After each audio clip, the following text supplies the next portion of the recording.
Yeah, that was interesting because we had, access to this closed wing at a hospital. So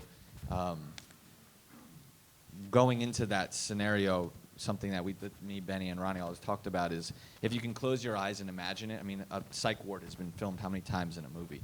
I mean, from Lilith all the way to Girl Interrupted. It's overdone, and we shot a lot actually while we were preparing. It took us a full day to get that shot in terms of the art department and the choreography, and we had a lot of, our casting director, Lenore Hendricks, cast a lot of people from Bellevue, and that's a lot of people, and they were actually informing a lot of the art direction, like, well, actually I'm not supposed to be wearing jewelry.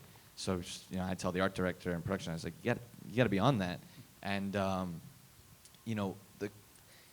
the dance, as we called it, it's a 4.5-minute shot, and there's dialogue. We recorded dialogue to it, but there's us yelling no, to the people to get, because everything had to happen at the exact right moment. And if it didn't, we had to redo the but entire we could have included the audio. Of course, no, but it's what I'm getting at is that when we're about to leave the room where she's with her roommate, we're yelling, "All right, like doctor, get ready!" outside the other room, so the doctor's ready to go. And I mean, this is something that we knew from the get-go, is that we weren't going to have audio used in that. And that we omit her yelling twice in the movie. It's in the hospital, and then in the bus when the door closes on her and the bus is about to leave. And I don't know, I don't mean to like condescend at all, but I've never had a substance abuse problem. I have other addiction problems, but they're not negative ones. Been around it a lot, growing up, et cetera, but when someone's like, in that world, they're screaming so loud, and not one person can hear them. It's really, it's disturbing to me. And actually, that you hear that pitch when she's trying to con Mike into giving her the 4 bags.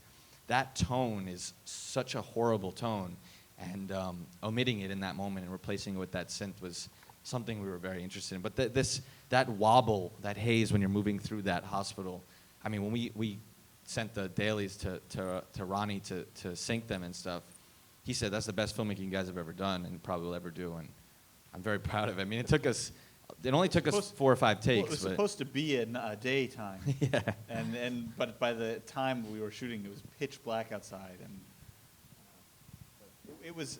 I thought it was actually, it was a fun experience in the sense that we'd never done anything like that, and just literally if the camera missed the pan ever so slightly, we'd have to we went through the whole thing. We'd have to redo it again and again, and that should have taken 20 takes. But But the decision to drop the audio out is a practical decision also because it gives you leeway in terms of...